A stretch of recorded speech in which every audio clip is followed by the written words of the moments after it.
ಆತ್ಮೀಯ ವಿದ್ಯಾರ್ಥಿಗಳೇ, ಇಂದಿನ ತರಗತಿಯಲ್ಲಿ ನಾವು ಶಿಕ್ಷಣ ಹಕ್ಕು ಕಾಯಿದೆ ಅಂತಕ್ಕಂಥ ವಿಚಾರಕ್ಕೆ ತಿಳ್ಕೊಳ್ಳೋಣ. ಇಲ್ಲಿ ಭೂಮಿ ಮೇಲೆ ಹುಟ್ಟಿದ ಮೇಲೆ ಪ್ರತಿಯೊಬ್ಬ ವ್ಯಕ್ತಿಗೂ ಸಹ ಬದುಕ್ತಕ್ಕಂಥ ಹಕ್ಕಿದೆ, ವಾಕ್ ಸ್ವಾತಂತ್ರ್ಯ ಇದೆ, ಅಭಿಪ್ರಾಯವನ್ನು ವ್ಯಕ್ತಪಡಿಸ್ತಕ್ಕಂಥ ಸ್ವಾತಂತ್ರ್ಯ ಇದೆ. ನಮಗೆ ಸಂವಿಧಾನ ನಮಗೆ 7 ಮೂಲಭೂತ ಹಕ್ಕುಗಳನ್ನು ಕೊಟ್ಟಿದೆ. ಆ ಹಕ್ಕುಗಳ ಜೊತೆಗೆ ಹುಟ್ಟಿದ ಪ್ರತಿಯೊಬ್ಬ ವ್ಯಕ್ತಿಯೂ ಸಹ ಸುಗಮವಾಗಿ ಸರಿಯಾದ ಜೀವನವನ್ನು ನಡೆಸಬೇಕು ಅಂತ ಹೇಳಿದರೆ ಅವನಿಗೆ ಶಿಕ್ಷಣ ಅತ್ಯಂತ ಅವಶ್ಯಕ. ಆ ದಿಸೆಯಲ್ಲಿ ಶಿಕ್ಷಣ ಹಕ್ಕು ಕಾಯ್ದೆ ಅಂತಕ್ಕಂಥದ್ದು ಜಾರಿಗೆ ಬಂದಿರತಕ್ಕಂಥದ್ದನ್ನು ನಾವು ನೋಡ್ತೀವಿ. ಇಲ್ಲಿ ನಮ್ಮ ದೇಶದಲ್ಲಿ ಅನಕ್ಷರತೆ ಅಂತಕ್ಕಂಥದ್ದು ತುಂಬ ಜಾಸ್ತಿ ಇದೆ. ಅದಕ್ಕೋಸ್ಕರ ನಾವು ನೋಡ್ತೇವೆ, ತುಂಬ ಹಿಂದೆ ಕೊಠಾರಿ ಶಿಕ್ಷಣ ಆಯೋಗದಲ್ಲಿ 1966ರಲ್ಲಿ ಶಿಕ್ಷಣವನ್ನು ನೀಡಬೇಕು, ಪ್ರಾಥಮಿಕ ಶಿಕ್ಷಣವನ್ನು ಕಡ್ಡಾಯವಾಗಿ ನೀಡಬೇಕು ಅಂತಕ್ಕಂಥದ್ದನ್ನು ರೆಕಮೆಂಡ್ ಮಾಡಿರ್ತಕ್ಕಂಥದ್ದು. ಅದರ ನಂತರ ಬಂದಂತಹ 1986ರಲ್ಲಿ ರಾಷ್ಟ್ರೀಯ ಶಿಕ್ಷಣ ನೀತಿ ಜಾರಿಗೆ ಬಂತು. ಆ ರಾಷ್ಟ್ರೀಯ ಶಿಕ್ಷಣ ನೀತಿಯ ಆಧಾರದ ಮೇಲೆ ಇಲ್ಲಿ ಪ್ರತಿಯೊಬ್ಬ ವ್ಯಕ್ತಿಗೂ ಸಹ ಶಿಕ್ಷಣವನ್ನು ಕೊಡಬೇಕು. ಮಗು ಹುಟ್ಟಿನಿಂದ ಹಿಡಿದು ಅದು 14 ವರ್ಷಗಳಿಗೆ ಕಡ್ಡಾಯವಾಗಿ ಪ್ರಾಥಮಿಕ ಶಿಕ್ಷಣವನ್ನು ನೀಡಬೇಕು ಅಂತಕ್ಕಂಥ ಘೋಷಣೆಯನ್ನು ನೋಡಿದ್ದೇವೆ. ಆ ದಿಸೆಯಲ್ಲಿ 2009ರಲ್ಲಿ ರಾಷ್ಟ್ರಪತಿಗಳಿಂದ ಅಂಗೀಕೃತವಾಯಿತು. ಏನಪ್ಪ ಅಂತ ಹೇಳಿದ್ರೆ ಶಿಕ್ಷಣ ಹಕ್ಕು ಕಾಯ್ದೆ ಅಂತಕ್ಕಂಥದ್ದು. ಅದು ಏಪ್ರಿಲ್ 1ನೇ ತಾರೀಕು 2010ರಂದು ಜಾರಿಗೆ ಬಂತು. ಆ ದಿಸೆಯಲ್ಲಿ ಶಿಕ್ಷಣ ಹಕ್ಕು ಕಾಯ್ದೆ ಅತ್ಯಂತ ಪ್ರಮುಖವಾಗಿರ್ತಕ್ಕಂಥ ಒಂದು ವಿಚಾರ.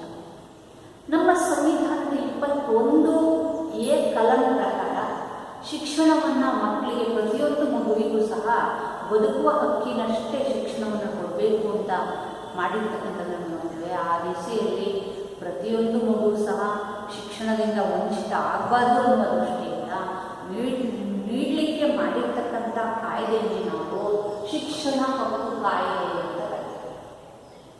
ಇದರ ಮುಖ್ಯಾಂಶಗಳೇನು ಅಂತಕ್ಕಂಥದ್ದನ್ನು ನೋಡೋಣ. ಮೊದಲದಾಗಿ ಉಚಿತ ಮತ್ತು ಕಡ್ಡಾಯ ಶಿಕ್ಷಣ ಹಕ್ಕು. ಇಲ್ಲಿ ಶಿಕ್ಷಣ ನೀಡತಕ್ಕಂಥದ್ದು ಪಡೆಯತಕ್ಕಂಥದ್ದು ಪ್ರತಿಯೊಬ್ಬ ವ್ಯಕ್ತಿಯ ಜನ್ಮಸಿದ್ಧ ಹಕ್ಕು ಅಂತಕ್ಕಂಥದ್ದನ್ನು ನೋಡ್ತೇವೆ. ಆ ದಿಸೆಯಲ್ಲಿ ಪ್ರತಿಯೊಂದು ಮಗುವಿಗೂ ಸಹ ಉಚಿತವಾಗಿ ಕಡ್ಡಾಯವಾಗಿ ಶಿಕ್ಷಣವನ್ನು ನೀಡಬೇಕು ಅಂತಕ್ಕಂಥದ್ದನ್ನು ನಾವು ನೋಡ್ತೇವೆ. ಈ ದಿಸೆಯಲ್ಲಿ ಮಗು ಹುಟ್ಟಿದಾಗಿಂದ ಹಿಡಿದು ಅದಕ್ಕೆ 14 ವರ್ಷದವರೆಗೆ ಕಡ್ಡಾಯವಾಗಿ ಪ್ರಾಥಮಿಕ ಶಿಕ್ಷಣವನ್ನು ನೀಡತಕ್ಕಂಥದ್ದು ಈ ಒಂದು ಶಿಕ್ಷಣ ಹಕ್ಕು ಕಾಯ್ದೆಯಲ್ಲಿ ಇರತಕ್ಕಂತಹ ಮುಖ್ಯಾಂಶಗಳಲ್ಲಿ ಇದು ಮೊದಲನೇ ಮುಖ್ಯಾಂಶ. ಇನ್ನು 2ನೇ ಮುಖ್ಯಾಂಶವನ್ನು ನೋಡ್ತಾ ಹೋದರೆ ಇಲ್ಲಿ ಸರ್ಕಾರ ಮತ್ತು ಸ್ಥಳೀಯ ಪ್ರಾಧಿಕಾರದ ಕರ್ತವ್ಯಗಳು ಬಹಳ ಮುಖ್ಯವಾಗಿವೆ. ಏಕೆಂತ ಹೇಳಿದರೆ ಸರ್ಕಾರ ಪ್ರತಿಯೊಂದು ಜನಸಂಖ್ಯೆಯನ್ನು ಆಧರಿಸಿಬಿಟ್ಟು ಅಲ್ಲಲ್ಲೇ ಮಕ್ಕಳಿಗೆ ಹತ್ತಿರ ಆಗುವ ರೀತಿಯಲ್ಲಿ 1-2-3 ಕಿಲೋಮೀಟರ್ ಒಳಗಡೆ ಶಾಲೆಗಳನ್ನು ಪ್ರಾರಂಭಿಸ್ತಕ್ಕಂಥದ್ದು ಸಹ ಸರ್ಕಾರದ ಜವಾಬ್ದಾರಿ. ಅದೇ ರೀತಿ ಅನೇಕ ಸಂಘ ಸಂಸ್ಥೆಗಳು, ಪ್ರಾದೇಶಿಕ ಅಧಿಕಾರಿಗಳು, ಆ ಒಂದು ಮುನ್ಸಿಪಾಲಿಟಿ ಇರ್ಬೋದು ಅಥವಾ ಪ್ರೈವೇಟ್ ಏಜೆನ್ಸೀಸ್ ಇರ್ಬೋದು, ಇನ್ಸ್ಟಿಟ್ಯೂಷನ್ಸ್ ಇರ್ಬೋದು, ಇವುಗಳು ಶಾಲೆಯನ್ನು ಸ್ಥಾಪನೆ ಮಾಡೋದ್ರ ಮೂಲಕ ಪ್ರತಿಯೊಂದು ಮಗುವಿಗೂ ಸಹ ಕಡ್ಡಾಯ ಪ್ರಾಥಮಿಕ ಶಿಕ್ಷಣವನ್ನು ನೀಡ್ತಕ್ಕಂಥದ್ದು ಬಹಳ ಮುಖ್ಯವಾಗಿರ್ತಕ್ಕಂಥ ಒಂದು ಕೆಲಸ. ಆ ದಿಸೆಯಲ್ಲಿ ಮಗುವನ್ನು ಶಾಲೆಗೆ ಸೇರಿಸಿದ ಮೇಲೆ ಆ ಮಗುವಿಗೆ ಶಿಕ್ಷಣವನ್ನು ಕಡ್ಡಾಯವಾಗಿ ಕೊಡಬೇಕು. ಮತ್ತು ಯಾವುದೇ ಕಾರಣದಿಂದ ಅದರ ವಯಸ್ಸಿನ ಒಂದು ಪ್ರಮಾಣ ಪತ್ರ ಇಲ್ಲ ಅಂತಲೇ ಆಗಲಿ ಅಥವಾ ಜನನ ಪ್ರಮಾಣ ಪತ್ರ ಇಲ್ಲ ಅಂಥೇಳಿ ಆ ಮಗುವನ್ನು ಶಾಲೆಗೆ ಸೇರಿಸ್ಕೊಳ್ಳಲ್ಲ ಅಂತ ತಿಳಿಸ್ಪಡಿಸಾಗಿಲ್ಲ. ಪ್ರತಿಯೊಂದು ಮಗುವನ್ನು ಸಹ ನಾವು ಶಾಲೆಗೆ ಸೇರಿಸ್ಕೋಬೇಕು ಅಂತಕ್ಕಂಥದ್ದು ಬಹಳ ಮುಖ್ಯವಾಗಿರ್ತಕ್ಕಂಥ ಒಂದು ಅಂಶ. ಆ ದಿಸೆಯಲ್ಲಿ ಈ ಪ್ರತಿಯೊಂದು ಮಗುವನ್ನು ಶಾಲೆಗೆ ಸೇರಿಸ್ಕೊಂಡ್ಮೇಲೆ 30 ಜನ ವಿದ್ಯಾರ್ಥಿಗಳಿಗೆ ಒಬ್ಬ ಶಿಕ್ಷಕರಿರಬೇಕು. 1:30 ಅಂತ ಅಂದರೆ 30 ಜನ ವಿದ್ಯಾರ್ಥಿಗಳಿದ್ದಾರೆ ಅಂದರೆ ಅದಕ್ಕೆ ಒಬ್ಬ ಶಿಕ್ಷಕ ಇದ್ದಾಗಿರುತ್ತೆ. ವೈಯಕ್ತಿಕ ಗಮನ ಕೊಟ್ಟು ಅವರಿಗೆ ಕಲಿಸಲಿಕ್ಕೆ ಸಾಧ್ಯ ಆಗುತ್ತೆ. ಇಲ್ಲ ಅಂತ ಹೇಳಿದ್ರೆ ಮಿತಿ ಮೀರಿದ ವಿದ್ಯಾರ್ಥಿಗಳ ಸಂಖ್ಯೆ ಇದ್ದಾಗ 100 ಜನ 150 ಜನ ಹಿಂಗಿದ್ದಾಗ ವೈಯಕ್ತಿಕ ಗಮನ ಕೊಡಲಿಕ್ಕಾಗೋದಿಲ್ಲ. ಹಾಗಾಗಿ ವಿದ್ಯಾರ್ಥಿಗಳ ಸಂಖ್ಯೆ 30 ಜನಕ್ಕೆ ಒಬ್ಬ ಶಿಕ್ಷಕರಂತೆ ಇರಬೇಕು ಅಂತ ನಾವು. ಅದೇ ರೀತಿ ಶಿಕ್ಷಕರ ಕರ್ತವ್ಯಗಳು ಸಹ ಇಲ್ಲಿ ಒಂದು ಮಗುವನ್ನು ಸುಶಿಕ್ಷಿತನನ್ನಾಗಿ ಮಾಡುವಲ್ಲಿ, ಶಾಲೆಗೆ ಸೇರಿಸುವಲ್ಲಿ ಶಿಕ್ಷಕರ ಪಾತ್ರ ಬಹಳ ಮುಖ್ಯ. ಶಿಕ್ಷಕ ಮಕ್ಕಳನ್ನು ಶಾಲೆಯಲ್ಲಿ ತುಂಬ ಮಮತೆ, ವಾತ್ಸಲ್ಯ, ಪ್ರೀತಿಯಿಂದ ತಾರತಮ್ಯ ಮಾಡ್ದೇನೆ ಆ ಮಗು ಶಾಲೆಗೆ ಓಡೋಡಿ ಬರುವ ರೀತಿಯಲ್ಲಿ ಮಾಡ್ತಕ್ಕಂಥ ಕೆಲಸ ಶಿಕ್ಷಕನಿಗಾಗುತ್ತೆ. ಅದಕ್ಕೆ ನಾವು ನೋಡ್ಬೋದು, ಪ್ರೀ ಪ್ರೈಮರಿ ನರ್ಸರಿ ಶಾಲೆಗಳಲ್ಲಿ ಏನು ಮಾಡ್ತಾರಪ್ಪ ಅಂದರೆ ಶಿಕ್ಷಕಿಯರನ್ನೇ ನೇಮಿಸ್ತಾರೆ. ಏಕೆಂದರೆ ಶಿಕ್ಷಕಿಯರು ಮಕ್ಕಳಿಗೆ ಮಾತೃ ವಾತ್ಸಲ್ಯವನ್ನು ತೋರಿಸ್ತಾರೆ ಅಂತ ನನ್ನ ದೃಷ್ಟಿಯಿಂದ. ಆ ದಿಸೆಯಲ್ಲಿ ಪ್ರಾಥಮಿಕ ಶಾಲೆಗೆ ಒಂದು ಮಗು ಸೇರಿತು ಅಂತ ಹೇಳಿದರೆ ಆ ಮಗುವಿಗೆ ಏನು ಮಾಡಬೇಕಪ್ಪ ಅಂತಂದರೆ ಅದಕ್ಕೆ ಶಿಕ್ಷಣವನ್ನು ಕೊಡಬೇಕು. ಆ ಮಗು ಶಾಲೆಯಲ್ಲಿ ತಾನು ಖುಷಿಯಿಂದ ಇರೋ ರೀತಿಯಲ್ಲಿ ಮಾಡುವಲ್ಲಿ ಶಿಕ್ಷಕರ ಪಾತ್ರ ಬಹಳ ಮುಖ್ಯವಾಗಿರುತ್ತೆ.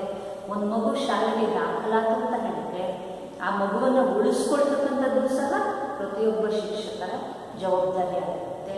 ಹಾಗಾಗಿ ಆ ಮಕ್ಕಳ ಪ್ರಗತಿಯನ್ನು ಕುರಿತಂತೆ, ಶಾಲಾ ಹಾಜರಾತಿಯನ್ನು ಕುರಿತಂತೆ, ಶಿಕ್ಷಣದ ಪ್ರಗತಿಯನ್ನು ಪೋಷಕರಿಗೆ ಸಭೆ ಕರೆದು ಹಾಗಾಗಿ ತಿಳಿಸ್ತಕ್ಕಂಥ ಕೆಲಸವನ್ನು ಮಾಡಬೇಕು. ಅದ್ರ ಜೊತೆಗೆ ಶಿಕ್ಷಕರು ಮಕ್ಕಳಿಗೆ ಪಾಠವನ್ನು ಮಾಡಬೇಕಾದ್ರೆ ಟ್ಯೂಷನ್ ಮಾಡಿ. ಏಕೆಂದರೆ ನಾವು ನೋಡ್ತೀವಿ, ಎಷ್ಟೋ ಶಾಲೆಗಳು ಇವತ್ತು ಟ್ಯೂಷನ್ಗಳು ಶಾಲೆಗಳಾಗಿ ಪರಿವರ್ತನೆ ಆಗಿರ್ತಕ್ಕಂಥ ನಾವು ಮಕ್ಕಳ ಹತ್ರ ಶಾಲೆಗೆ ಸೇರಿಸ್ಕೊಳ್ಳೋದು ಮತ್ತು ಟ್ಯೂಷನಿಗೆ ದುಡ್ಡು ಇಸ್ಕೊಂಡು ಬೇರೆ ಅವ್ರಿಗೆ ಟ್ಯೂಷನ್ ಇರ್ತಕ್ಕಂಥ ಅನೇಕ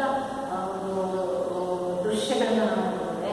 ಅದನ್ನು ಸಹ ಸರ್ಕಾರ ಬ್ಯಾನ್ ಮಾಡಿರ್ತಕ್ಕಂಥದ್ದು ನೋಡ್ತೇವೆ. ಏಕೆಂತಂದರೆ ಅನೇಕ ಮಕ್ಕಳು ಬಡ ಮಕ್ಕಳಿರ್ತಾರೆ, ಆರ್ಥಿಕವಾಗಿ ಸಂಕಷ್ಟದಲ್ಲಿರ್ತಾರೆ. ಅಂಥ ಮಕ್ಕಳಿಗೆ ನಾವು ಶಿಕ್ಷಣವನ್ನು ಕೊಡಬೇಕು, ಉಚಿತವಾಗಿ ಕೊಡಬೇಕು. ಯಾವುದೇ ಟ್ಯೂಷನ್ ಫೀಸನ್ನು ಕಲೆಕ್ಟ್ ಮಾಡೋದಿಲ್ಲ. ಇನ್ನು ಇಲ್ಲಿ ಪೋಷಕರು ಮತ್ತು ಪಾಲಕರ ಜವಾಬ್ದಾರಿ ಬಹಳ ಮುಖ್ಯವಾಗಿದೆ. ಯಾಕೆ ಅಂತ ಹೇಳಿದ್ರೆ, ಮಕ್ಕಳಿಗೆ ಶಿಕ್ಷಣ ಕೊಡೋದು ಕೇವಲ ಸರ್ಕಾರದ ಕೆಲಸ ಅಥವಾ ಟೀಚರ್ ಕೆಲಸ ಅಂತ ಪೇರೆಂಟ್ಸ್ ಕೈ ಕಟ್ಕೊಂಡು ಕೂರಂಗಿಲ್ಲ. ಏಕೆ ಅಂತಂದರೆ ಇತ್ತೀಚಿನ ದಿನಗಳಲ್ಲಿ ಸ್ಪರ್ಧಾ ಜಗತ್ತು ಇದು. ಹಾಗಾಗಿ ಪೋಷಕರು ತುಂಬ ಮಕ್ಕಳ ಶಿಕ್ಷಣಕ್ಕೋಸ್ಕರ ತುಂಬ ಕಷ್ಟಪಡ್ತಕ್ಕಂಥದ್ದನ್ನು ಮಾಡ್ತಾರೆ. ಅದಕ್ಕೋಸ್ಕರ ಸಾವಿರಾರು ಲಕ್ಷಗಳು ದುಡ್ಡು ಕಟ್ಟಿ ಒಳ್ಳೆ ಶಾಲೆ ಮಕ್ಕಳಿಗೆ ಸೇರಿಸಿ ಶಿಕ್ಷಣ ಕಲಿಸ್ತಕ್ಕಂಥದ್ದು ಒಂದು ಕಡೆ ಆಗಿದೆ. ಇನ್ನೊಂದು ಕಡೆ ಮಕ್ಕಳಿಗೆ ಮಕ್ಕಳನ್ನು ಶಾಲೆಗೆ ಸೇರಿಸ್ತೇನೆ, ಶಾಲೆಗೆ ಸೇರಿಸಿದ ಮಗುವನ್ನು ಬಿಡಿಸ್ಬಿಟ್ಟು ಕೂಲಿ ಕೆಲಸ ಮಾಡಿಸೋದು ಅಥವಾ ಅದನ್ನು ಶಾಲೆಯಿಂದ ಹೊರಬಳಿಯೋ ಥರ ಮಾಡ್ತಕ್ಕಂಥದ್ದು ಮುಖ್ಯ. ಹಾಗಾಗಿ ಪ್ರತಿಯೊಬ್ಬ ಪೋಷಕರು ಸಹ ಮಗು ಹುಟ್ಟಿದ ಮೇಲೆ ಅದನ್ನು ಶಾಲೆಗೆ ಸೇರಿಸಿಕೊಂಡು ಆ ಮಗುವನ್ನು ಅದು ಓದೋ ರೀತಿಯಲ್ಲಿ ಅದಕ್ಕೆ ಪ್ರೋತ್ಸಾಹ ಕೊಡಬೇಕು, ಪ್ರೇರಣೆಯನ್ನು ಕೊಡಬೇಕು. ಅದು ಮಗು ಹತ್ತಿರ ಇರ್ತಕ್ಕಂಥ ಶಾಲೆಯಲ್ಲಿ ಅದನ್ನು ಶಾಲೆಗೆ ಸೇರಿಸ್ಬಿಟ್ಟು ಆ ಮಗು ಅಲ್ಲಿ ಶಿಕ್ಷಣವನ್ನು ಪಡೆಯಲಿಕ್ಕೆ ಅದಕ್ಕೆ ಮೂಲಭೂತ ಸೌಲಭ್ಯಗಳನ್ನು ಕೊಡೋದ್ರ ಜೊತೆಗೆ ಅದರಲ್ಲಿ ಆತ್ಮವಿಶ್ವಾಸವನ್ನು ಮೂಡಿಸಬೇಕು. ಇದು ಪೋಷಕರ ಪ್ರತಿಯೊಬ್ಬರ ಜವಾಬ್ದಾರಿ. ಇದನ್ನು ಮನವರಿಕೆ ಮಾಡಿಕೊಂಡು ತಮ್ಮ ಮಕ್ಕಳು ಹುಟ್ಟಿದ ಮೇಲೆ ಅವಕ್ಕೆ ಕಲಿಯಲಿಕ್ಕೆ ಬೇಕಾಗಿರ್ತಕ್ಕಂಥ ಮೂಲಭೂತ ಕೌಶಲ್ಯಗಳನ್ನು ತಿಳಿಸ್ಬಿಟ್ಟು ಶಾಲೆಗೆ ಸೇರಿಸಿ ಆ ಮಗು ಶಿಕ್ಷಣ ಪಡೆಯುವ ಹಾಗೆ ಮಾಡ್ತಾರೆ. ಇನ್ನು ರಾಷ್ಟ್ರೀಯ ಪಠ್ಯಕ್ರಮ ಚೌಕಟ್ಟು ಅಂತಕ್ಕಂಥದ್ದು ಸಹ ಅಷ್ಟೇ ಪ್ರಮುಖವಾಗಿರ್ತಕ್ಕಂಥ ವಿಚಾರ. ಇಲ್ಲಿ ರಾಷ್ಟ್ರೀಯ ಪಠ್ಯಕ್ರಮ ಚೌಕಟ್ಟನ್ನು ನೋಡ್ತೀವಿ, ನ್ಯಾಷನಲ್ ಕರಿಕ್ಯುಲಮ್ ಫ್ರೇಮ್ ವರ್ಕ್ ಅಂತ ಕರಿತೀವಿ. ಇಲ್ಲಿ ಮಕ್ಕಳಿಗೆ ಏನಾಗಿದೆ ಅಂತ ಹೇಳಿದ್ರೆ ಪುಸ್ತಕಗಳ ಹೊರೆ ಜಾಸ್ತಿ ಆಗಿರ್ತಕ್ಕಂಥ ಅನೇಕ ಮಕ್ಕಳನ್ನು ನೋಡ್ತೀವಿ. ಒಂದೊಂದು ಸಬ್ಜೆಕ್ಟ್ಗೆ 3-4 ಕೊಟ್ಟಿರ್ತಕ್ಕಂಥದ್ದು, ನೋಟ್ಬುಕ್ಕು, ಹೋಮ್ವರ್ಕು, ಕಾಪಿ ರೈಟಿಂಗು ಮತ್ತು ವ್ಯಾಕರಣ, ಈ ಥರ ಅನೇಕ ಪುಸ್ತಕಗಳನ್ನು ನೋಟ್ಬುಕ್ಕನ್ನು ಇಟ್ಕೊಂಡು ಮತ್ತು ಸಿಲೆಬಸ್ಸನ್ನು ಜಾಸ್ತಿ ಪುಸ್ತಕಗಳ ಹೊರೆಯನ್ನು ಜಾಸ್ತಿ ಮಾಡಿರ್ತಕ್ಕಂಥದ್ದು ನೋಡ್ತೇವೆ.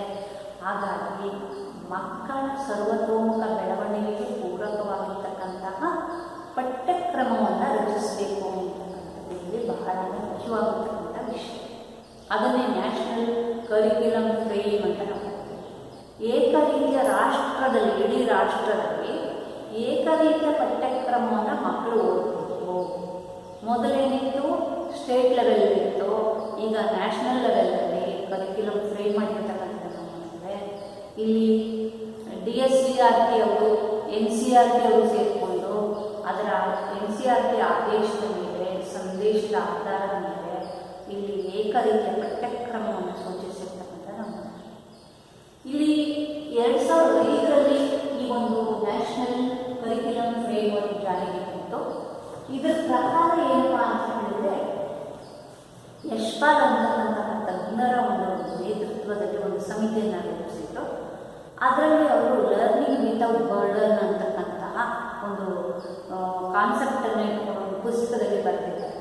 ಆ ಮಕ್ಕಳಿಗೆ ಶಿಕ್ಷಣವನ್ನು ನಾವು ಹೇಗೆ ಕೊಡಬೇಕು, ಜೀವನಕ್ಕೆ ಹೊಂದಿಸ್ಕೊಂಡು ಕರಿಕ್ಯುಲಮನ್ನು ಎನ್ರಿಚ್ ಮಾಡಿಕೊಂಡು ಯಾವ ರೀತಿ ಶಿಕ್ಷಣ ಕೊಡಬೇಕು ಅಂತಕ್ಕಂಥ ವಿಷಯದಲ್ಲಿ ಏನೇನು ವಿಷಯಗಳು ಸೇರಬೇಕು, ಕ್ರೀಡೆ, ಸಾಹಿತ್ಯ, ಕರಕೌಶಲ್ಯಗಳು, ಈ ಥರದ್ದೆಲ್ಲ ವಿಷಯಗಳು ಸೇರಬೇಕು ಅಂತಕ್ಕಂಥದ್ದನ್ನು ನಾವು ನೋಡ್ತೇವೆ. ಆ ದಿಸೆಯಲ್ಲಿ ರಾಷ್ಟ್ರೀಯ ಪಠ್ಯಕ್ರಮ ಚೌಕಟ್ಟು ಅತ್ಯಂತ ಒಂದು ಪ್ರಮುಖವಾಗಿರ್ತಕ್ಕಂಥ ಒಂದು ಕಾನ್ಸೆಪ್ಟ್. ಆ ದಿಸೆಯಲ್ಲಿ ರಾಷ್ಟ್ರೀಯ ಪಠ್ಯಕ್ರಮ ಚೌಕಟ್ಟಿನ ಮಾರ್ಗಸೂಚಿ ತತ್ವಗಳು ಏನು ಅಂತಕ್ಕಂಥದ್ದು ಬಹಳ ಮುಖ್ಯವಾಗಿರ್ತಕ್ಕಂಥ ವಿಚಾರ.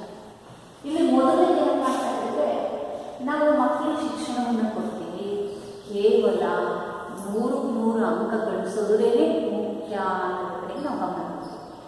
ಮಗು ಪಡೆಯುವ ಶಿಕ್ಷಣಕ್ಕೂ ಜೀವನಕ್ಕೂ ಸಂಬಂಧವನ್ನು ಕಲ್ಪಿಸದೇ ಇರ್ತಕ್ಕಂಥದ್ದು ಒಂದು ದೊಡ್ಡ ದುರಂತ. ಹಾಗಾಗಿ ಇಲ್ಲಿ ಒಂದು ರಾಷ್ಟ್ರೀಯ ಪಠ್ಯಕ್ರಮ ಚೌಕಟ್ಟಿನಲ್ಲಿ ಮೊದಲನೇ ಏನು ಹೇಳ್ತಾರೆ ಅಂತಂದರೆ, ಮಕ್ಕಳಿಗೆ ಕೊಡ್ತಕ್ಕಂಥ ಜ್ಞಾನ ಜೀವನಕ್ಕೆ ಸಂಬಂಧಿಸಿರಬೇಕು, ಅದು ಜೀವನ ಕೇಂದ್ರಿತವಾಗಿರಬೇಕು. ಆ ದಿಸೆಯಲ್ಲಿ ಆ ಜ್ಞಾನವನ್ನು ಪಡೆಯೋದ್ರ ಮೂಲಕ ನಾವು ಶಿಕ್ಷಣವನ್ನು ಕೊಡಬೇಕು. ಪಠ್ಯ ವಿಷಯಗಳು ಅದು ಭಾಷೆ ಇರ್ಬೋದು, ವಿಜ್ಞಾನ ಇರ್ಬೋದು, ಗಣಿತ ಇರ್ಬೋದು, ಅಥವಾ ಸಮಾಜ ಪರಿಚಯದಂಥ ವಿಷಯಗಳಿರ್ಬೋದು, ಇವುಗಳು ಕರಕುಶಲ ಕೆಲಸಗಳಿರ್ಬೋದು, ಕ್ರೀಡೆ ಇರ್ಬೋದು, ಮನರಂಜನೆ ಇರ್ಬೋದು, ಇಂತಹ ವಿಷಯಗಳು ಕಲಿತಾಗ ಅದು ಜೀವನಕ್ಕೆ ಸಹಾಯ ಆಗುತ್ತೆ.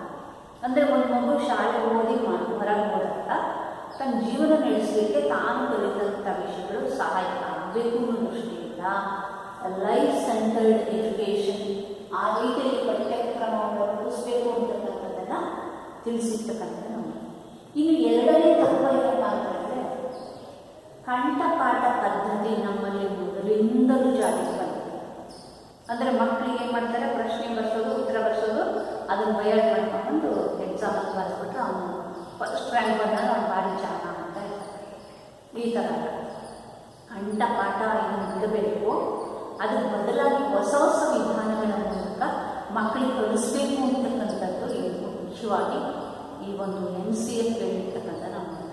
ಆ ದಿಸೆಯಲ್ಲಿ ಮಗುವಿನ ಜ್ಞಾನ ವಿಕಾಸ ಆಗಬೇಕಾಗಿದೆ. ಕಂಠಪಾಠ ಪದ್ಧತಿಯನ್ನು ಬಿಟ್ಟು ಬೇರೆ ಬೇರೆ ರಚನಾತ್ಮಕ ವಿಧಾನಗಳನ್ನು, ಎಕ್ಸ್ಪರಿಮೆಂಟಲ್ ಮೆಥಡನ್ನು, ಒಂದು ರಿಸರ್ಚ್ ಮೆಥಡ್ಸ್ ರೀತಿಯಲ್ಲಿ ಮಗು ಕಲಿಬೇಕು ಅಂತಕ್ಕಂಥದ್ದನ್ನು ನೋಡ್ತೇವೆ. ಆ ದಿಸೆಯಲ್ಲಿ ಶಿಕ್ಷಣ ಅಂತಕ್ಕಂಥದ್ದು ಬಹಳ ಮುಖ್ಯವಾಗಿರ್ತಕ್ಕಂಥದ್ದು. ಅದಕ್ಕಾಗಿ ಪಠ್ಯಕ್ರಮವನ್ನು, ಪಠ್ಯದ ವಿಷಯಗಳನ್ನು ಕಂಠಪಾಠ ಮಾಡಬಾರ್ದು ಅಂತಕ್ಕಂಥ ನಾವು. ಇನ್ನು ನೆಕ್ಸ್ಟ್ ಒನ್ ಅಂತ ಹೇಳಿದ್ರೆ, ಪಠ್ಯಕ್ರಮವನ್ನು ಎನ್ರಿಚ್ಮೆಂಟ್ ಮಾಡ್ತಕ್ಕಂಥದ್ದು. ಅಂದರೆ ಪಠ್ಯಕ್ರಮ ಒಂದು ಸಿಲೆಬಸ್ ಏನಿದೆಯಲ್ಲ, ಆ ಕರಿಕ್ಯುಲಮ್ ಅಂತಕ್ಕಂಥದ್ದು ಬಹಳ ಹೊರೆಯಾಗಿರ್ತಕ್ಕಂಥದ್ದು ನಾವು. ಆ ದಿಸೆಯಲ್ಲಿ ಮಕ್ಕಳಲ್ಲಿ ಇರ್ತಕ್ಕಂತಹ ಈ ಪಠ್ಯ ವಸ್ತುವನ್ನು, ಅದರ ಹೊರೆಯನ್ನು ಇಳಿಸೋದ್ರ ಮೂಲಕ ಮಕ್ಕಳಿಗೆ ಅದನ್ನು ನಾವೇನು ಮಾಡಬೇಕು ಅಂತ ಹೇಳಿದ್ರೆ, ಸಂಪದ್ಭರಿತಗೊಳಿಸೋದ್ರ ಮೂಲಕ ಅದನ್ನು ನಾವು ಆ ಮಕ್ಕಳಿಗೆ ಒಂದು ಒಳ್ಳೆಯ ಶಿಕ್ಷಣವನ್ನು ಕೊಡಬೇಕು. ಅದಕ್ಕೆ ಮಗು ಜೀವನಕ್ಕೆ ಅನುಕೂಲವಾಗುವಂತಹ ಎಲ್ಲ ವಿಷಯಗಳನ್ನು ಅದರಲ್ಲಿ ಸೇರಿಸಬೇಕು. ಜೀವನ ಕೇಂದ್ರಿತ ಶಿಕ್ಷಣ ಆಗಬೇಕು ಅಂತಕ್ಕಂಥದ್ದನ್ನು ನಾವು ನೋಡ್ತಾ ಇದ್ದೇವೆ. ಹಲೋ ಸರ್, ಸರ್ ಪಾಠ ಮಾಡ್ತಾ ಇದ್ದೀನಿ ಸರ್, ಹೇಳಿ ಸರ್. ಹ್ಞೂ ಸರ್, ನಾನೇ ಮಾಡ್ತೀನಿ ಸರ್. ಹ್ಞೂ ಸರ್. ಹಾಗಾಗಿ ಇಲ್ಲಿ ಪಠ್ಯಕ್ರಮವನ್ನು ಎನ್ರಿಚ್ಮೆಂಟ್ ಮಾಡತಕ್ಕಂತಹ ಒಂದು ವಿಷಯವನ್ನು ನಾವು ನೋಡ್ತಾ ಇದ್ದೇವೆ. ಇಲ್ಲಿ ಪಠ್ಯಕ್ರಮವನ್ನು ನಾವು ಸಂಪದ್ಭರಿತಗೊಳಿಸೋದ್ರ ಮೂಲಕ ಮಗುವಿನ ಜೀವನಕ್ಕೆ ಅವಶ್ಯಕವಾಗಿರ್ತಕ್ಕಂತಹ ವಿಷಯಗಳನ್ನು ಅದರಲ್ಲಿ ಸೇರಿಸ್ತಕ್ಕಂಥದ್ದು ಬಹಳ ಮುಖ್ಯವಾಗುತ್ತದೆ. ಇನ್ನು ಪರೀಕ್ಷೆಗಳನ್ನು ಸುಸಂಗತಗೊಳಿಸ್ತಕ್ಕಂಥದ್ದು. ಈಗ ನಾವು ಏನು ಮಾಡ್ತಿದ್ದೀವಿ ಅಂತ ಹೇಳಿದ್ರೆ, ಮಕ್ಕಳಿಗೆ ಪರೀಕ್ಷೆಯನ್ನು ಮಾಡ್ತೀವಿ. ಆ ಪರೀಕ್ಷೆಗಳು ಒಂದು ತುಂಬ ಒಂದು ಪಾರದರ್ಶಕವಾಗಿ ಚೆನ್ನಾಗಿ ನಡೀಬೇಕು. ಅದರಿಂದ ಆ ಮಗು ಕಲಿತು ಒಂದೊಳ್ಳೆ ಜೀವನವನ್ನು ನಡೆಸಬೇಕು ಅಂತಕ್ಕಂಥದ್ದು ಇಲ್ಲಿ ಬಹಳ ಮುಖ್ಯವಾಗಿರ್ತಕ್ಕಂಥ ಅಂಶ. ಆ ದಿಸೆಯಲ್ಲಿ ಪರೀಕ್ಷೆಗಳನ್ನು ಸುಗಮವಾಗಿ ಚೆನ್ನಾಗಿ ನಡೆಸೋದ್ರ ಮೂಲಕ ಆ ಮಗುವಿನ ನಿಜವಾದ ಪ್ರತಿಭೆಯನ್ನು ಗುರುತಿಸಬೇಕು ಅಂತಕ್ಕಂಥದ್ದನ್ನು ನಾವಿಲ್ಲಿ ಕಾಣ್ತಾ ಇದ್ದೀವಿ. ಇನ್ನು ನೆಕ್ಸ್ಟ್ ಅಂತ ಹೇಳಿದ್ರೆ, ರಾಷ್ಟ್ರೀಯ ಪಠ್ಯಕ್ರಮದ ಆ ಒಂದು ಚೌಕಟ್ಟಿನ ಮುಖ್ಯ ಲಕ್ಷ್ಯಗಳು ಏನು ಅಂತಕ್ಕಂಥದ್ದು. ಇಲ್ಲಿ ರಾಷ್ಟ್ರೀಯ ಪಠ್ಯಕ್ರಮದ ತತ್ವಗಳಾಯಿತು, ಅದರ ಮುಖ್ಯ ಲಕ್ಷ್ಯಗಳು ಏನೇನಿರಬೇಕು ಅಂತಕ್ಕಂಥದ್ದು. ಮೊದಲನೆಯದು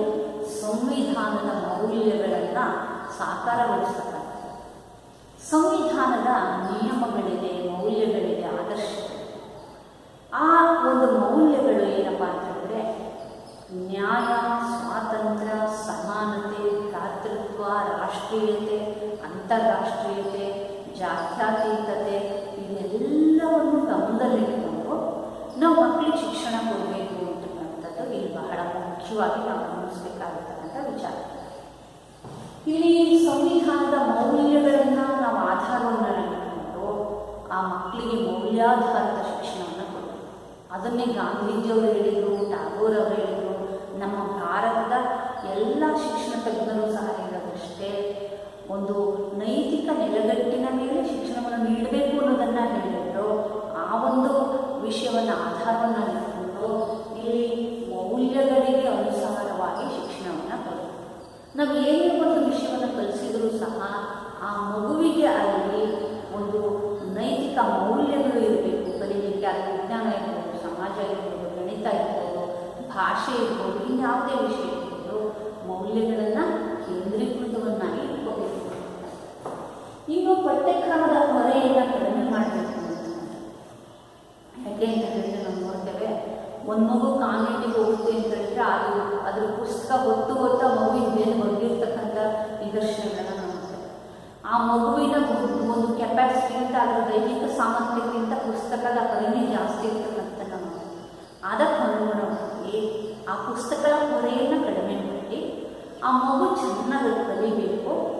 ಆ ದಿಸೆಯಲ್ಲಿ ಪಠ್ಯ ವಸ್ತುವಿನಲ್ಲಿ ಕೆಲವು ಅನಾವಶ್ಯಕವಾದಂಥ ವಿಷಯಗಳನ್ನು ತೆಗೆದು ಒಳ್ಳೆಯ ಅದಕ್ಕೆ ಜೀವನಕ್ಕೆ ಉಪಯೋಗವಾಗುವಂಥ ವಿಷಯಗಳನ್ನು ಮಾತ್ರ ಇಡಬೇಕು ಅಂತಕ್ಕಂಥದ್ದನ್ನು ನಾವಿಲ್ಲಿ ನೋಡ್ತಾ ಇದ್ದೇವೆ. ಹಾಗಾಗಿ ಈ ಪಠ್ಯಕ್ರಮ ಚೌಕಟ್ಟಿನಲ್ಲಿ ಈ ಒಂದು ಪಠ್ಯಕ್ರಮದ ಅದರ ಹೊರೆಯಿಂದ ಸಿಲೆಬಸ್ಸನ್ನು ಕಡಿಮೆ ಮಾಡತಕ್ಕಂಥದ್ದು ಸಹ ಬಹಳ ಮುಖ್ಯವಾಗುತ್ತೆ. ಇನ್ನು ಮೌಲ್ಯಾಧಾರಿತ ಶಿಕ್ಷಣವನ್ನು ಕೊಡಬೇಕು ಅಂತಕ್ಕಂಥದ್ದು ಈ ರಾಷ್ಟ್ರೀಯ ಪಠ್ಯಕ್ರಮ ಚೌಕಟ್ಟಿನ ಅತ್ಯಂತ ಪ್ರಮುಖವಾದಂಥ ವಿಷಯ. ಏಕೆಂತಂದರೆ ಪ್ರಸ್ತುತ ಸ್ಥಿತಿಯಲ್ಲಿ ನಾವು ಮೌಲ್ಯಗಳಿಗೆ ಹೆಚ್ಚು ಬೆಲೆ ಕೊಡಬೇಕಾಗುತ್ತೆ. ಏಕೆಂತಂದರೆ ನೋಡ್ತೀವಿ, ಭಾಷೆ, ನೆಲ, ಜಲ, ಸಂಸ್ಕೃತಿ, ಅಧಿಕಾರ, ಸ್ಥಾನಮಾನ ಕಾರಣದ್ದು ಹೋರಾಟ ನಡೀತಾ ಇದೆ, ಕಿತ್ತಾಟ ನಡೀತಾ ಇದೆ. ಆ ದಿಸೆಯಲ್ಲಿ ಅವೆಲ್ಲವನ್ನು ಬಿಟ್ಟು ಮೌಲ್ಯಾಧಾರಿತ ಶಿಕ್ಷಣವನ್ನು ಕೊಡಬೇಕು. ಮಗು ಉತ್ತಮ ಮೌಲ್ಯಗಳನ್ನು, ಆದರ್ಶಗಳನ್ನು ತನ್ನ ಜೀವನದಲ್ಲಿ ಅಳವಡಿಸಿಕೊಳ್ಳುವುದಕ್ಕೆ ಸಹಕಾರಿಯಾಗುವಂತಹ ವಿಷಯಗಳು ಪಠ್ಯ ವಿಷಯದಲ್ಲಿ ಸೇರಿಸಬೇಕು ಅಂತಕ್ಕಂಥ ನೋಡಿದರೆ ಭಾಷೆಯ ಮೂಲಕ ಸೌಂದರ್ಯಾತ್ಮಕ ಮೌಲ್ಯವನ್ನು ಬೆಳೆಸ್ತಕ್ಕಂಥದ್ದು, ನೈತಿಕ ಮೌಲ್ಯವನ್ನು ಬೆಳೆಸ್ತಕ್ಕಂಥದ್ದು, ವಿಜ್ಞಾನದ ಮೂಲಕ ವೈಜ್ಞಾನಿಕ ಪರಿಕಲ್ಪನೆಯನ್ನು ಬೆಳೆಸ್ತಕ್ಕಂಥದ್ದು, ಸಮಾಜ ವಿಜ್ಞಾನವನ್ನು ಬೆಳೆಸೋದ್ರ ಮೂಲಕ ಅಲ್ಲಿ ಸಮಾನತೆ, ನ್ಯಾಯ, ಸ್ವಾತಂತ್ರ್ಯ, ರಾಷ್ಟ್ರೀಯತೆ, ಜಾತ್ಯತೀತತೆ ಇವನ್ನೆಲ್ಲವನ್ನೂ ಸಹ ಕಲಿಸಲಿಕ್ಕೆ ಅವಕಾಶ ಇದೆ ಅಂತಕ್ಕಂಥದ್ದನ್ನು ತಿಳಿಸಬೇಕು. ಇನ್ನು ಸಮಾನ ಶಾಲಾ ವ್ಯವಸ್ಥೆ. ಇಲ್ಲಿ ಸಮಾನ ಶಾಲಾ ವ್ಯವಸ್ಥೆ ಅಂತ ಹೇಳಿದ್ರೆ ಇಲ್ಲಿ ಎಲ್ಲರಿಗೂ ಒಂದೇ ರೀತಿಯ ಸೌಲಭ್ಯಗಳನ್ನು ದೊರಕಿಸ್ಕೊಡ್ತಕ್ಕಂಥ ಏಕ ರೀತಿಯ ಸೌಲಭ್ಯ. ಇಲ್ಲಿ ಜಾಣ ಮಕ್ಕಳಿಗೆ ಒಂಥರ ಪಾಠ ಮಾಡೋದು, ದಡ್ಡರಿಗೆ ಒಂಥರ ಮಾಡೋದು, ಶ್ರೀಮಂತರಿಗೆ ಒಂಥರ, ಬಡವರಿಗೆ ಒಂಥರ ಅಲ್ಲ. ಯಾವುದೇ ಶಾಲೆಯಲ್ಲಿ, ಪಬ್ಲಿಕ್ ಸ್ಕೂಲ್ ಇರಲಿ, ಗೌರ್ಮೆಂಟ್ ಸ್ಕೂಲ್ ಇರಲಿ, ಎಲ್ಲ ರೀತಿಯಲ್ಲಿ ಏಕ ರೀತಿಯ ಶಿಕ್ಷಣವನ್ನು ಕೊಡಬೇಕು. ಆಗ ಮಾತ್ರ ಒಂದು ಒಳ್ಳೆಯ ಒಂದು ಶಿಕ್ಷಣವನ್ನು ರೂಪಿಸಲಿಕ್ಕೆ ಸಾಧ್ಯ ಅಂತಕ್ಕಂಥದ್ದನ್ನು ನಾವು ರಾಷ್ಟ್ರೀಯ ಪಠ್ಯಕ್ರಮ ಚೌಕಟ್ಟಿನ ಅಡಿಯಲ್ಲಿ ಸಮಾನ ಶಾಲಾ ವ್ಯವಸ್ಥೆಯನ್ನು ನೋಡಿರ್ತಕ್ಕಂಥದ್ದನ್ನು ಕಾಣ್ತೇವೆ. ಈಗ ಎಷ್ಟೋ ಮಕ್ಕಳು ಬಡ ಮಕ್ಕಳಿರ್ತಾರೆ, ಅವರು ಪ್ರೈವೇಟ್ ಶಾಲೆಗಳಿಗೆ ಒಳ್ಳೆ ಬೋರ್ಡಿಂಗ್ ಲಾಡ್ಜಿಂಗ್ ಇರ್ತಕ್ಕಂಥ ಶಾಲೆಗಳಲ್ಲಿ ಸೇರಿಸಲಿಕ್ಕಾಗಬೇಕು. ಅಂಥ ಮಕ್ಕಳು ಸರ್ಕಾರಿ ಶಾಲೆಗೆ ಸೇರಿಸ್ತಾರೆ. ಅಂತಹ ಸರ್ಕಾರಿ ಶಾಲೆಯಲ್ಲೂ ಸಹ ಪ್ರತಿಭಾನ್ವಿತ ಶಿಕ್ಷಕರು ನೇಮಿಸ್ಕೊಳ್ಳೋದು, ಒಳ್ಳೆಯ ಇನ್ಫ್ರಾಸ್ಟ್ರಕ್ಚರ್ ಕೊಡ್ತಕ್ಕಂಥದ್ದು, ಒಳ್ಳೆಯ ಸೌಲಭ್ಯಗಳನ್ನು ಕೊಡಬೇಕು ಅಂತಕ್ಕಂಥ ವಿಷಯದಲ್ಲಿ ಸರ್ಕಾರ ಅನೇಕ ಪ್ರಯತ್ನಗಳನ್ನು ಮಾಡ್ತಾ ಇದೆ. ಪ್ರತಿಭಾವಂತ ಶಿಕ್ಷಕರನ್ನ ಆಯ್ಕೆ ಮಾಡಿಕೊಳ್ತಾ ಇದೆ. ಮಕ್ಕಳಿಗೆ ಅನೇಕ ಸೌಲಭ್ಯಗಳನ್ನು, ಮಧ್ಯಾಹ್ನದ ಉಪಹಾರ ವ್ಯವಸ್ಥೆ ಇರ್ಬೋದು, ಮತ್ತು ಪಠ್ಯಪುಸ್ತಕಗಳು ಕೊಡ್ತಕ್ಕಂಥದ್ದು, ಸೈಕಲ್ ಕೊಡಿಸ್ತಕ್ಕಂಥದ್ದು, ಈ ಥರದ್ದೆಲ್ಲ ಯೂನಿಫಾರ್ಮ್ ಕೊಡ್ತಕ್ಕಂತಹ ಒಂದು ವ್ಯವಸ್ಥೆಯನ್ನು ಮಾಡ್ತಾರೆ. ಇನ್ನು ಸ್ವತಂತ್ರ ಚಿಂತನೆ ಮತ್ತು ಕ್ರಿಯಾಶೀಲತೆಯನ್ನು ಬೆಳೆಸ್ತಕ್ಕಂಥದ್ದು ಬಹಳ ಮುಖ್ಯ. ಇಲ್ಲಿ ಶಿಕ್ಷಣ ಅಂತ ಹೇಳಿದರೆ ಕೇವಲ ಮಕ್ಕಳು ಪಠ್ಯ ವಿಷಯಗಳನ್ನು ಓದಿ ಹಾಗೆಯೇ ಪಾಸ್ ಮಾಡ್ಕೊಂಡು 100 ಅಂಕ ತಕ್ಕೊಳ್ಳೋದಲ್ಲ. ಅವರಲ್ಲಿ ಕ್ರಿಯೇಟಿವಿಟಿ ಥಿಂಕಿಂಗ್ ಏನಿದೆಯಲ್ಲ, ಅಂತಹ ಕ್ರಿಯಾಶೀಲತೆಯನ್ನು ಬೆಳೆಸ್ತದೆ. ಪ್ರತಿಯೊಂದು ಮಗುವೂ ಸಹ ಏನಾಗಿರುತ್ತೆ ಅಂದರೆ ಒಂದಲ್ಲ ಒಂದು ವಿಷಯದಲ್ಲಿ ಕ್ರಿಯಾಶೀಲನಾಗಿರ್ತಾನೆ, ಕ್ರಿಯೇಟಿವಿಟಿ ಇರುತ್ತೆ. ಅಂತಹ ಕ್ರಿಯೇಟಿವಿಟಿಯನ್ನು ಏನು ಮಾಡಬೇಕು ಅಂತಂದರೆ ಅದನ್ನು ನಾವು ಬೆಳೆಸಬೇಕು ಮತ್ತು ಸ್ವತಂತ್ರವಾಗಿ ಚಿಂತನೆ ಮಾಡಬೇಕು. ಯಾವುದೇ ಒಂದು ವಿಷಯ ಇರ್ಬೋದು, ಸ್ವಂತ ವಾಕ್ಯದಲ್ಲಿ ಬರೆಯಲಿ ಅಂತ ಹೇಳ್ಬಿಟ್ಟು ನಾವು ಪ್ರೇರೇಪಿಸೋದ್ರ ಮೂಲಕ ಉತ್ತರಗಳನ್ನು ಕಂಠಪಾಠ ಮಾಡ್ದೇ ಅವರೇ ಸ್ವತಃ ಬರೀತಕ್ಕಂಥ ರೀತಿಯಲ್ಲಿ ನಾವು ಬೆಳೆಸ್ತಿದ್ರೆ ಏನಾಗುತ್ತೆ, ಅವ್ರ ಭಾಷಾ ಬೆಳವಣಿಗೆ ಆಗುತ್ತೆ, ಪದ ಸಂಪತ್ತು ಹೆಚ್ಚಾಗುತ್ತೆ, ಒಳ್ಳೆಯ ಒಂದು ಗುಣಾತ್ಮಕತೆಯನ್ನು ಕಾಪಾಡಿಕೊಳ್ಳೋದಕ್ಕೆ ಸಾಧ್ಯ ಆಗುತ್ತೆ. ಆ ದಿಸೆಯಲ್ಲಿ ಉತ್ತಮ ರೀತಿಯಲ್ಲಿ ಸ್ವತಂತ್ರವಾಗಿ ಚಿಂತನೆ ಮಾಡಬೇಕು ಮತ್ತು ಕ್ರಿಯಾಶೀಲನಾಗಿ ಮಗು ಯೋಚನೆ ಮಾಡಬೇಕು. ಕೆಲವು ಮಕ್ಕಳಲ್ಲಿ ಕೂತಿ ನೋಡ್ತಿದ್ದ ಹಾಗೆ ಚಿತ್ರ ಬಿಡಿಸ್ತಾರೆ, ಕವನ ಬರೀತಾರೆ, ಕಥೆ ಬರೀತಾರೆ. ಅಂಥದನ್ನು ಗುರುತಿಸ್ಬಿಟ್ಟು ನಾವು ಏನು ಮಾಡಬೇಕಂದ್ರೆ ಆ ಮಗುವಿಗೆ ಪ್ರೋತ್ಸಾಹವನ್ನು ಕೊಡಬೇಕು. ಅದು ಬಹಳ ಮುಖ್ಯವಾಗುತ್ತೆ. ಇನ್ನು ನೆಕ್ಸ್ಟ್ ಒಂದು ಏನಪ್ಪ ಅಂತ ಹೇಳಿದ್ರೆ ರಚನಾತ್ಮಕ ವಿಧಾನಗಳನ್ನ ಅನುಸರಿಸಬೇಕು. ಸಾಂಪ್ರದಾಯಿಕವಾಗಿ ಬಂದಿರತಕ್ಕಂತಹ ಕಂಠಪಾಠ ಪದ್ಧತಿ ಇರ್ಬೋದು ಅಥವಾ ಇನ್ನೇನೋ ಇರ್ಬೋದು, ಅವನ್ನೇ ಉಳಿಸ್ಕೊಂಡು ಬರೋದಕ್ಕಿಂತ ವಿಭಿನ್ನವಾಗಿ ಇಲ್ಲಿ ನಾವು ಒಂದು ರಚನಾತ್ಮಕವಾಗಿರ್ತಕ್ಕಂಥ ಕನ್ಸ್ಟ್ರಕ್ಟಿವ್ ಆಗಿರ್ತಕ್ಕಂಥ ವಿಧಾನಗಳನ್ನು ಅನುಸರಿಸಬೇಕು. ಅದು ಅಂತ ಹೇಳಿದರೆ ಕಲಿಸುವ ವಿಷಯದಲ್ಲಿ ಅಥವಾ ಒಂದು ಬೋಧಿಸುವ ವಿಷಯ ಇರ್ಬೋದು, ಕಲಿಯುವ ವಿಷಯ ಇರ್ಬೋದು, ಪರೀಕ್ಷಾ ವಿಷಯ ಇರ್ಬೋದು, ಅಥವಾ ಒಂದು ಮಗು ಒಂದು ಏನಾದರೂ ಸೈನ್ಸಲ್ಲಿ ಏನಾದರೂ ಕಂಡುಹಿಡಿತಕ್ಕಂಥದ್ದು ಇರ್ಬೋದು. ಆ ರೀತಿಯಲ್ಲಿ ನಾವೇನು ಮಾಡಬೇಕಂದ್ರೆ ಮಕ್ಕಳಿಗೆ ರಚನಾತ್ಮಕವಾಗಿ, ಸೃಜನಾತ್ಮಕವಾಗಿ, ಕ್ರಿಯಾಶೀಲವಾಗಿ ಏನನ್ನಾದರೂ ಮಾಡೋ ರೀತಿಯಲ್ಲಿ ನಾವು ಮಕ್ಕಳನ್ನ ಪ್ರೇರೇಪಿಸಿದಾಗ ಮಾತ್ರ ಆ ಮಗು ಚೆನ್ನಾಗಿ ಸಾಧ್ಯ ಆಗುತ್ತೆ ಅಂತ ನಾವು ನೋಡ್ತಾ ಇದ್ದೀವಿ. ಇನ್ನು ಈ NCFನ ಪ್ರಮುಖ ಶಿಫಾರಸುಗಳೇನಪ್ಪ ಅಂತ ಹೇಳಿದ್ರೆ, ಈ ರಾಷ್ಟ್ರೀಯ ಪಠ್ಯಕ್ರಮ ಚೌಕಟ್ಟಿನ ಪ್ರಮುಖ ರೆಕಮೆಂಡೇಶನ್ಸ್ ಏನಪ್ಪ ಅಂತ ಹೇಳಿದ್ರೆ, first one is child centered education, ಅಂದರೆ ಶಿಶು ಕೇಂದ್ರಿತ ಶಿಕ್ಷಣ ಅಥವಾ ಮಗು ಕೇಂದ್ರಿತ ಶಿಕ್ಷಣ. ಇಲ್ಲಿ ಕಲಿಸುವ ವಿಷಯದಲ್ಲಿ ಕಲಿಯುವ ವ್ಯಕ್ತಿ ಬಹಳ ಮುಖ್ಯ. ಕಲಿಸುವ ವಿಷಯಕ್ಕಿಂತ ಕಲಿಯುವ ವ್ಯಕ್ತಿ ಬಹಳ ಮುಖ್ಯ. ಇಲ್ಲಿ ಚೈಲ್ಡ್ ಸೆಂಟರ್ಡ್ ನಾವು ಎಜುಕೇಷನ್ ಅಂತೀವಿ, ಮ್ಯಾಟರ್ ಸೆಂಟರ್ಡ್ ಅಲ್ಲ. ಆ ಮಗು ಏನಾದ್ರು ವಯಸ್ಸೇನು, ಅದರ ಆಸಕ್ತಿ ಏನು, ಬುದ್ಧಿಶಕ್ತಿ ಏನು, ಅವಧಾನ ಏನು, ಎಷ್ಟು ಕಲಿಬೋದು, ಆ ಮಗುವಿಗೆ ನಾವು ಏನು ವಿಷಯವನ್ನು ಕಲಿಸ್ಬೇಕು ಅನ್ನೋದು ಬಹಳ ಮುಖ್ಯ. ನಮಗೆ ಗೊತ್ತಿರೋದನ್ನೆಲ್ಲ ಮಗುವಿನ ತಲೆ ತುಂಬೋದಲ್ಲ, ಅದೊಂದು ಖಾಲಿ ಪಾತ್ರೆ ಅಲ್ಲ. ಮಗುವಿಗೆ ಏನು ಬೇಕು, ಏನನ್ನು ಕಲಿಸ್ಬೇಕು, ಪ್ರಸ್ತುತ ಪರಿಸ್ಥಿತಿಯಲ್ಲಿ ಅದಕ್ಕೆ ಏನು ವಿಷಯಗಳನ್ನು ನಾವು ಕೊಡಬೇಕು ಅಂತಕ್ಕಂಥದ್ದು ಬಹಳ ಮುಖ್ಯ. ಹಾಗಾಗಿ ಮಕ್ಕಳ ವಯಸ್ಸನ್ನು ಆಧರಿಸಿ ಬುದ್ಧಿಶಕ್ತಿ, ಅವಧಾನ, ಆಸಕ್ತಿಯನ್ನು ಆಧರಿಸಿಟ್ಟು ನಾವೇನು ಮಾಡಬೇಕಂತ ಹೇಳಿದ್ರೆ ಶಿಶು ಕೇಂದ್ರಿತ ಶಿಕ್ಷಣವನ್ನು ಜಾರಿಗೆ ತರಬೇಕು. ಆ ದಿಸೆಯಲ್ಲಿ ಪಠ್ಯಕ್ರಮವನ್ನು ರೂಪಿಸಬೇಕು ಅಂತ. ಇನ್ನು ಕೊಡ್ತಕ್ಕಂಥ ಶಿಕ್ಷಣ ಏನಿರಬೇಕಪ್ಪ ಅಂತಂದರೆ ಪಠ್ಯ ವಿಷಯಗಳಲ್ಲಿ ಅವರ ನಾಲೆಜ್ ಮತ್ತು ಅಂಡರ್ಸ್ಟ್ಯಾಂಡಿಂಗನ್ನು ಹೆಚ್ಚಿಸಬೇಕು ಅಂತ. ಇಲ್ಲಿ ಜ್ಞಾನ ಮತ್ತು ಅರಿವು ಬಹಳ ಮುಖ್ಯ. ಶಿಕ್ಷಣದ ಪ್ರಮುಖ ಉದ್ದೇಶಗಳನ್ನು ನೋಡ್ತೇವೆ, knowledge, understanding, skill and appreciation. ಇಲ್ಲಿ ಜ್ಞಾನ ಮತ್ತು ಅರಿವು ಬಹಳ ಮುಖ್ಯ. ನಾವು ಮಕ್ಕಳಿಗೆ ಕೊಡ್ತಕ್ಕಂಥ ಪ್ರತಿಯೊಂದು ವಿಷಯವನ್ನು ಸಹ ನಾವು ಅವರಿಗೆ ಮನವರಿಕೆ ಮಾಡಿಕೊಡ್ಬೇಕು, ಅರಿವು ಮಾಡಿಕೊಡ್ಬೇಕು. ಆ ಜ್ಞಾನವನ್ನು ಚೆನ್ನಾಗಿ ತಿಳಿಸ್ಬೇಕು. ಚೆನ್ನಾಗಿ ತಿಳಿಸಿದಾಗ ಏನಾಗುತ್ತೆ ಅಂದರೆ ಆ ಮಗು ಅದನ್ನು ಅರ್ಥ ಮಾಡಿಕೊಂಡು ಪರೀಕ್ಷೆಗೆ ಬರೆಯೋದಿರ್ಬೋದು, ಜೀವನಕ್ಕೆ ರೂಪಿಸ್ಕೊಳ್ತಕ್ಕಂಥದ್ದು ಇರ್ಬೋದು, ಇದು ಸಾಧ್ಯ.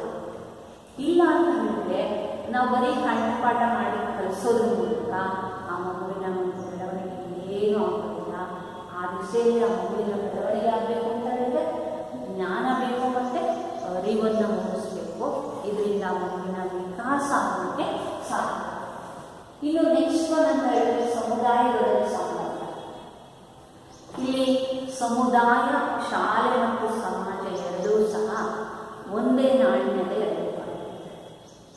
ಶಾಲೆ ಏನಾಗಿರ್ಬೇಕಪ್ಪ ಅಂದರೆ ಸಮಾಜದ ಪ್ರತಿಬಿಂಬ. ಅದನ್ನೇ ಜಾನ್ ಡ್ಯೂಯಿ ಅವರು ಹೇಳಿದ್ದಾರೆ ಹಿಂದೆಯೇ, ಶಾಲೆ ಸಮಾಜದ ಪ್ರತಿಬಿಂಬ. ಒಂದು ಮಗು ಶಿಕ್ಷಣ ಕಲಿಸಿದ್ರೆ ಅದು ಸಮುದಾಯಕ್ಕೆ ಹೋದರೆ, ಶಾಲೆ ಒಂದು ಸಮಾಜಕ್ಕೆ ಹೋದರೆ ಅಲ್ಲಿ ಎಲ್ಲರ ಜೊತೆ, ಯಾಕೆಂದರೆ ಸಮಾಜ ಅಂತ ಹೇಳಿದ್ರೆ ಅಲ್ಲಿ ವಿಭಿನ್ನ ಜಾತಿಯ, ಧರ್ಮದ, ಮತ, ಪಂಥ, ಪಂಗಡ, ಭಾಷೆ ಇರ್ತಾರೆ. ಅವೆಲ್ಲರ ಜೊತೆ ಮಗು ಪಠ್ಯ ವಿಷಯಗಳಿರಬೇಕು. ಆ ದಿಸೆಯಲ್ಲಿ ಶಾಲೆ ಮತ್ತು ಸಮಾಜದ ನಡುವೆ ನೇರವಾದ ಸಂಬಂಧ ಇರಬೇಕು. ಆ ರೀತಿಯಲ್ಲಿ ಏನು ಮಾಡಬೇಕಂದ್ರೆ ಪಠ್ಯಕ್ರಮವನ್ನು ಪಠ್ಯ ವಿಷಯವನ್ನು ನಾವು ರೂಪಿಸಬೇಕು. ಆ ರೀತಿ ಶಿಕ್ಷಣ ಕೊಟ್ಟಾಗ ಮಾತ್ರ ಆ ಮಗುವಿನ ಸರ್ವತೋಮುಖವಾದ ಬೆಳವಣಿಗೆ ಸಾಧ್ಯವಾಗುತ್ತೆ. ಹಾಗಾಗಿ ರಾಷ್ಟ್ರೀಯ ಪಠ್ಯಕ್ರಮ ಚೌಕಟ್ಟು ಇಡೀ ಒಂದು ರಾಷ್ಟ್ರದ ವ್ಯವಸ್ಥೆಯನ್ನು ಒಟ್ಟಾಗಿ ತರ್ತಕ್ಕಂಥ ಒಂದು ಕೆಲಸ. ಆ ದಿಸೆಯಲ್ಲಿ ಮಗು ಶಿಕ್ಷಣವನ್ನು ಪಡೆದು ತನ್ಮೂಲಕ ಅದು ತನ್ನ ಪ್ರತಿಭೆಯನ್ನು ತೋರಿಸೋದ್ರ ಮೂಲಕ ರಾಷ್ಟ್ರ ಮಟ್ಟದಲ್ಲಿ ಒಂದು ಸ್ಪರ್ಧೆಯನ್ನು ಮಾಡಬೇಕು. ಹಾಗಾಗಿ ಮಗುವಿಗೆ ಪುಸ್ತಕದ ಹೊರೆಯನ್ನು ಕಡಿಮೆ ಮಾಡಿ ಗುಣಾತ್ಮಕ ಶಿಕ್ಷಣವನ್ನು ಕೊಡ್ತಕ್ಕಂಥದ್ದು, ಮೌಲ್ಯಾಧಾರಿತ ಶಿಕ್ಷಣವನ್ನು ಕೊಡ್ತಕ್ಕಂಥದ್ದು, ಕಂಠಪಾಠ ಪದ್ಧತಿಯನ್ನು ನಿಲ್ಲಿಸ್ಬಿಟ್ಟು ಹೊಸ ಹೊಸ ವಿಧಾನಗಳನ್ನು ಅಳವಡಿಸ್ಕೋಬೇಕು ಅಂತಕ್ಕಂಥದ್ದನ್ನು ಈ ಒಂದು ಪಠ್ಯಕ್ರಮ ಚೌಕಟ್ಟಿನ ಅಡಿಯಲ್ಲಿ ನಾವು ನೋಡ್ತೇವೆ. ಆ ದಿಸೆಯಲ್ಲಿ ಇವತ್ತಿಗೂ ಸಹ ಈ ಒಂದು NCERT ಮತ್ತು DSCRTಗಳು ಅವರದೇ ಆದ ರೀತಿಯಲ್ಲಿ ಪಠ್ಯಕ್ರಮವನ್ನು ರೂಪಿಸ್ಬಿಟ್ಟು ಸಮುದಾಯದವರ ಸಲಹೆ ತಗೊಂಡಿದ್ದಾರೆ, ಪೋಷಕರ ಸಲಹೆ ಸೂಚನೆ ತಗೊಂಡು, ಎಲ್ಲರ ಸಲಹೆ ತಜ್ಞರ ಸಲಹೆ ಸೂಚನೆಗಳನ್ನು ತಗೊಂಡು ನಾವು ಯಾವ ರೀತಿ ಪಠ್ಯಕ್ರಮವನ್ನು ರೂಪಿಸಬೇಕು ಅಂತಕ್ಕಂಥದ್ದನ್ನು ಮಾಡಿರ್ತಕ್ಕಂಥದ್ದನ್ನು ನಾವು ನೋಡ್ತೇವೆ. 2005ರಿಂದನೇ ಇದು ಜಾರಿಗೆ ಬಂದಿರತಕ್ಕಂಥದ್ದು, ಇವತ್ತಿಗೂ ಸಹ ಅದೇ ಮುಂದುವರಿತಕ್ಕಂಥದ್ದನ್ನು ನೋಡ್ತೇವೆ. ಹಾಗಾಗಿ ಮಕ್ಕಳ ಇವತ್ತು ಮಾಡಿದ 2 ಕಾನ್ಸೆಪ್ಟ್ಗಳು ಅಂತ ಹೇಳಿದ್ರೆ ಶಿಕ್ಷಣ ಹಕ್ಕು ಕಾಯ್ದೆ. ಇಲ್ಲಿ ಶಿಕ್ಷಣ ಹಕ್ಕು ಕಾಯ್ದೆ ಯಾವಾಗ ಜಾರಿಗೆ ಬಂತು ಅಂತಕ್ಕಂಥದ್ದು ಬಹಳ ಮುಖ್ಯವಾಗಿರ್ತಕ್ಕಂಥ 1 ಮಾರ್ಕ್ಸ್ ಕೇಳಿರ್ತಕ್ಕಂಥ ಪ್ರಶ್ನೆ. ಇನ್ನು ಸಂವಿಧಾನದ 45ನೇ ವಿಧಿ ಏನನ್ನು ತಿಳಿಸುತ್ತದೆ ಅಂತ 1 ಮಾರ್ಕ್ಸ್ ಪ್ರಶ್ನೆ ಕೇಳ್ತಾರೆ.